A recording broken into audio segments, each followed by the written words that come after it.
End is the beginning. End is the beginning. End is the beginning. End is the beginning. End is the beginning. End is the beginning.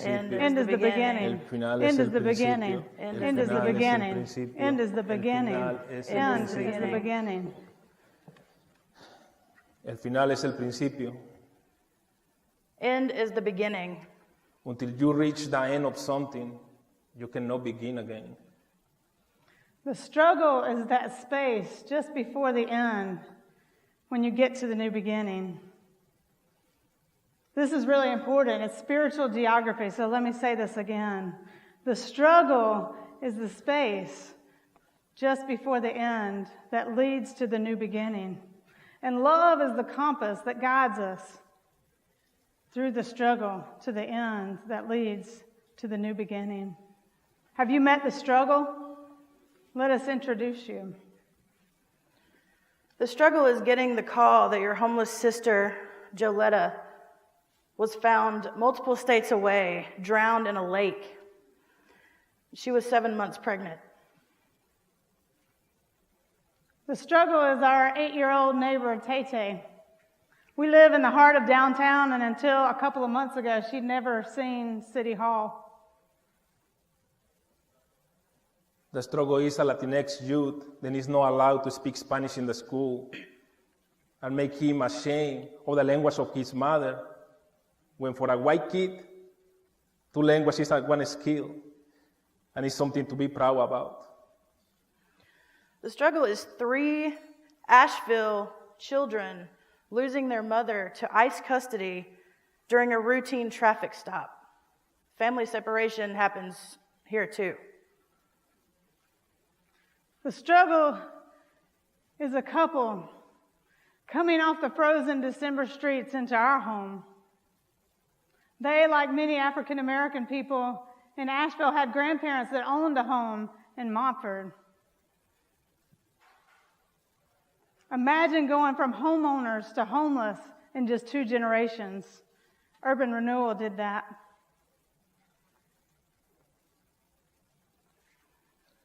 The struggle is a man coming to our house saying, illegal, illegal, illegal, 40 times. Try to dehumanize the people, because when you dehumanize somebody, you make okay kids being in cages. She died on the first cold night in October of 2016. She was Jane Doe 356 for 5 days until the police came and knocked on our door. That's what happens when you're family. They come to your door. She froze to death in a red sleeping bag on the river, just across from New Belgium Brewery on the night of their grand opening party. We knew her as Janet, the woman that loved turtles. And our community sat with that pain for over a month. And we know that you can't have a new beginning unless you sit in the pain sometimes. And so out of that pain, we created the first homeless and formerly homeless street medic team in the country. And we also know that your housing situation should not be a death sentence, which is why we have begun to cultivate the Beloved Village. So we need all of you to help us build home for our community. Can y'all help me in this?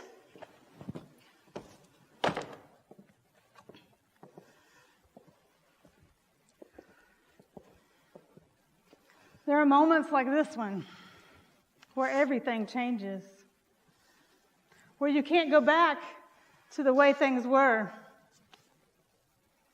Moments that take you to the edge, like this stage, and it feels like an end. These are moments that require us to look past it, to leap to a new beginning.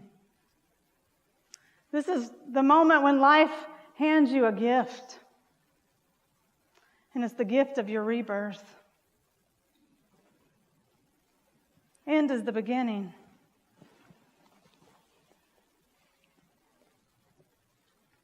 The struggle has always been with us, but you have to have eyes to see it. And the courage sometimes to move closer to it, to get proximate to it, to feel what it feels like, to taste and see and hear. And only when you get close up to the struggle can a new beginning really happen. On July 1st, 2016, Jerry Williams was shot and killed by the Asheville Police Department. It's a statistic, a headline. 3 people a day nationally are shot and killed by the police. But suddenly, it had happened here. It became personal.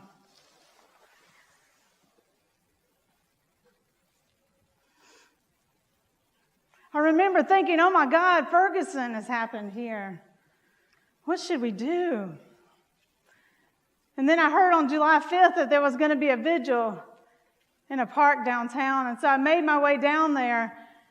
And when I got there, I knew almost everyone except this bench full of women. And I thought, this must be his family. And so I went over and began to reach out my hands.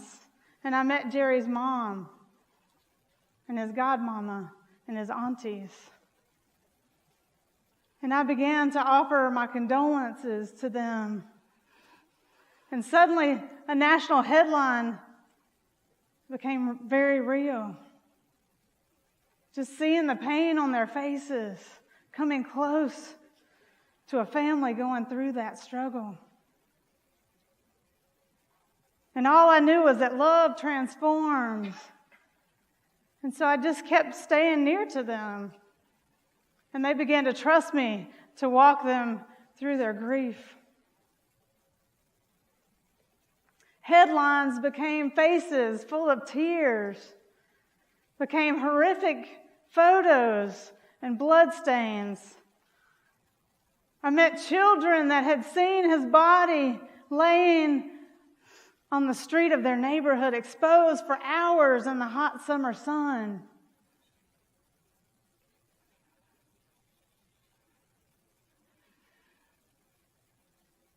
Headlines suddenly faded in the distance. Statistics, like the fact that in 2018, 1,166 people were shot and killed by the police, 3 a day, or that you're 3 times more likely as an African American person than your white peers to die at the hands of the police in an encounter.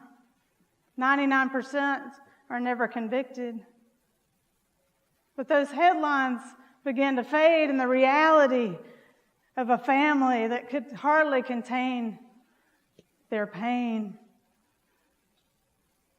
It's when I began to talk about a tale of 2 cities that we have in Asheville, one black and one white, with drastically different outcomes depending on what side of the invisible line you happen to be on.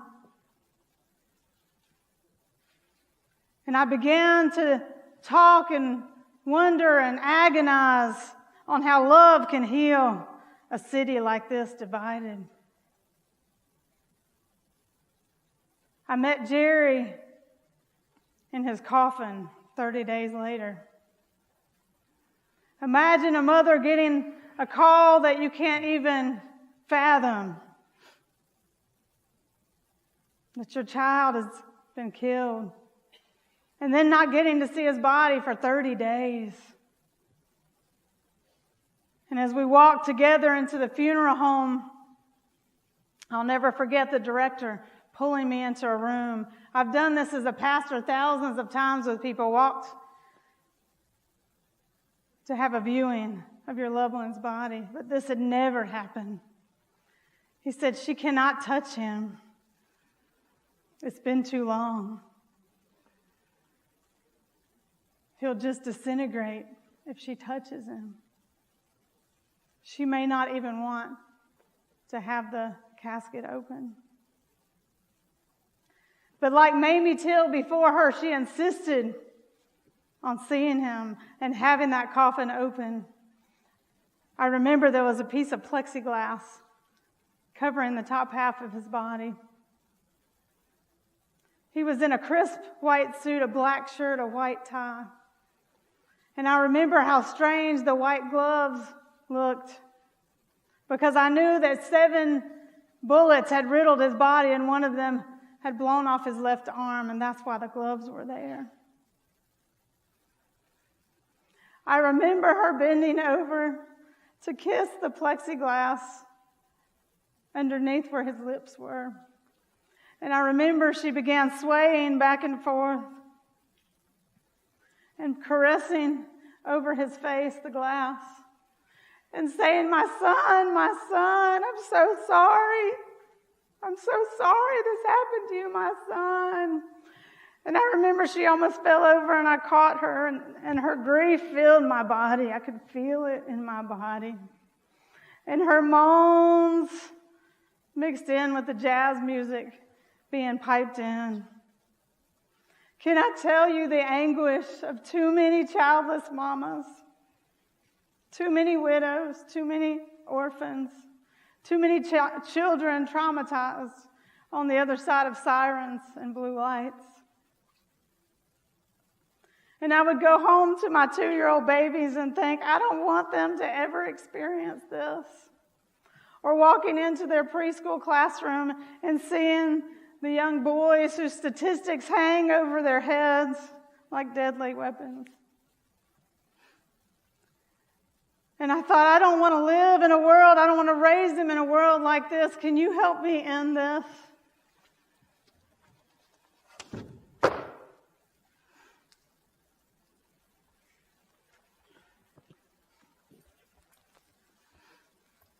She died when she was 16. She was my first girlfriend. I was 14 and I remember myself crying in different places, trying to understand what life is about, why she died. She was only 16. And I remember in one point I realized that maybe life gave me the gift of knowing her in this life. And when she died, gave me the gift of liberation. Because since she died, I never see life in the same way. I started enjoying every moment, like even now being here, I'm present here. Like I'm not random in other places, I'm here and I feel it. It was a gift of her. When I was 21, my cousin was killed by a gunshot. And I remember myself again crying in different places, trying to understand what life is about. I remember that he called me a month before he died. And he said, can you spend time with me? You know, I have been working all this time. I have a lot of money, only I don't have time to spend the money. And I said, yeah, I can help you. I can help you to spend money. Yeah. So I went there. We spent a lot of time in the mountains. We spent a lot of time in waterfalls, rivers. And later one night, the family called me and told me that he was killed. And I remember that I started thinking different stuff. And at one point I realized that maybe life gave me the gift of knowing him. And when he died, give me the gift of liberation. Because since this day I don't understand the same way everything. I understand that money is not important. The more important thing that you can do is meaningful things. Something that makes you wake up in the morning like, whoo, another day. Yeah, I'm alive. And he gave me this gift. In April 2018, ICE came to our community and they was kidnapping people from this community. So we decided to start mobilizing food. We have a lot of places that we can resort, that we can call and they offer us food. So we start sending food to different houses because people was too afraid to leave the house to even go and buy grocery stores. So we send food and know your rights for them to protect their own selves. And I remember that one family was brave enough to come driving from Hendersonville to Asheville. And I remember that was kids and mothers there, and everybody was crying. And they started asking me, Everything is going to be okay. Tell me then everything is going to be okay. And I was like, well, I don't know. Only in this moment I feel a voice from inside me. Then came, I don't know from where, then say, we're going to be okay. Because this is not the first time that people came to terrorize our community and we are oppressed here.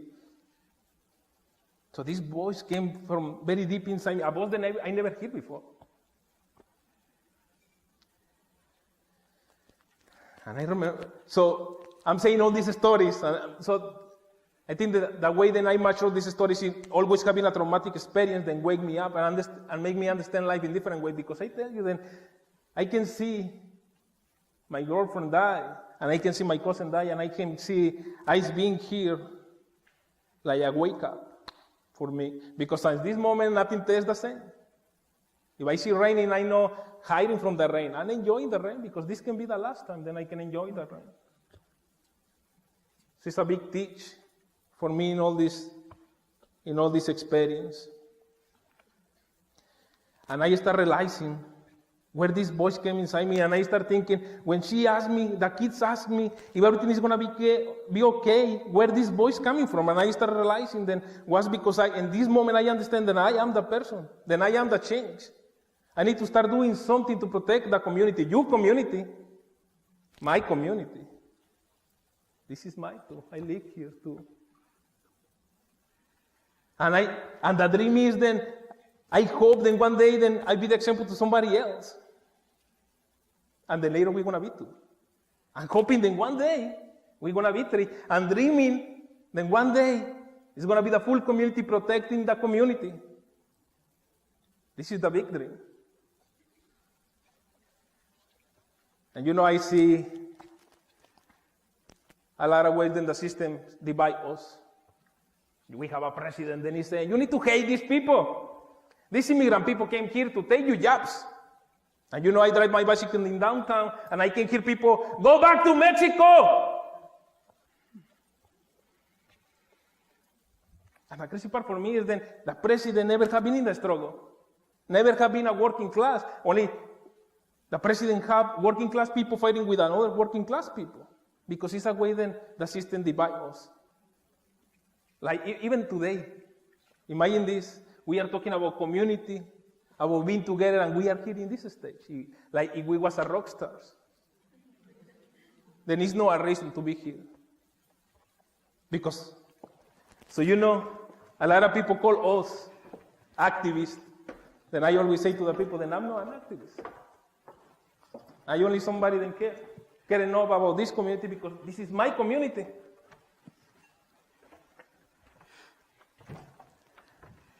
And we need to end these kids in cages.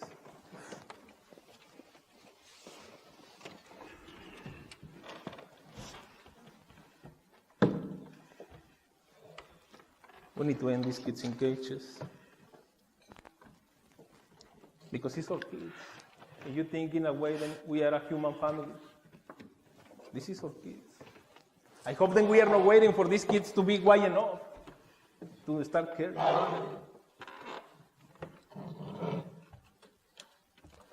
Because this family is there, is the mother of somebody. It's my mother, because this is a human family. I hope that we start thinking more in the human, then they are humans. The system is telling us that they are illegals. They don't belong to here. Why you think, sometimes I go and talk in different places, and people start saying, why they came here in the first place? First they have the narrative, then say, oh, these people came and take your jobs. Oh no, they are criminals. Only how you going to say this about one kid? How you want to say then one kid is a criminal? So we need to change this narrative. And today, we want to invite you to start taking these cages down and break the cage. And we know that this is not the first time that this happened. Because a lot of people think, oh wow, 2018 start teaching people. And it's no, the base of this country have been the cage, a separation of family. We are in indigenous land, and like you can see, there's not a lot of indigenous people in this room. So people came here and start making the genocide with indigenous people. And later, they went to Africa and started kidnapping people from Africa, separating families. So separation of families not started in 2018. That's right. People being in cages not started in 2018. Only we can start to do something now. Only we need to own. Then we are part. I own this. Every time that I pay taxes, I always think, some of this money that I'm paying is going to one of these detention centers. Every time that I pay taxes, I'm helping to one kid to be in one cage. I own this. It's very painful. It's very painful. Only like today, I guess it's the part that I bring the hope. We want you to invite, to be part of the new world. Then we understand the base of the country, only we don't want this no more. It's not good for us. It's killing us. It's separating us. So today, we have the tools to break the cage. So I invite you.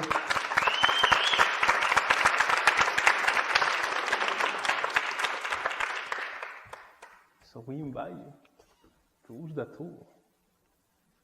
Then this is our presentation. Only we hope. Then this gives you motivation enough Yes. to Thank start you. breaking Thank the you. cage. And if you don't want to wake up from your seat, I invite you to hold the hand of somebody else because we need to be the hope. The people besides you need to be the hope. Then you want. Then you expect. Then you dream. And this is how we're gonna look the new world. Because sometimes I don't know you feel in this way. Then sometimes the problems are too big, then I think, oh my God, I can do nothing. I'm only this person in this world, so I can do something. So the only way to change something is like come together and start fixing the problem because the problems are too big. That's what I do.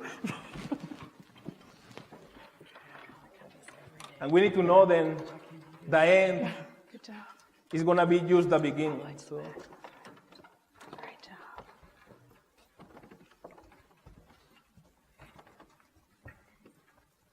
how would this feel?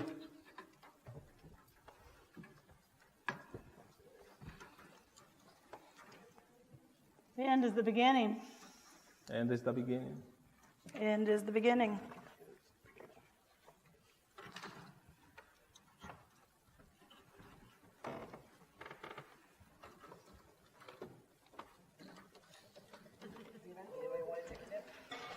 Okay, thank you. Liberate my people!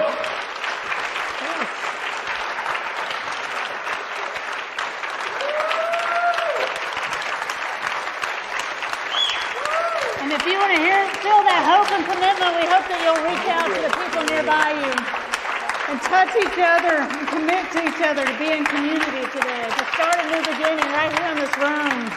Whatever it takes, the end is the beginning.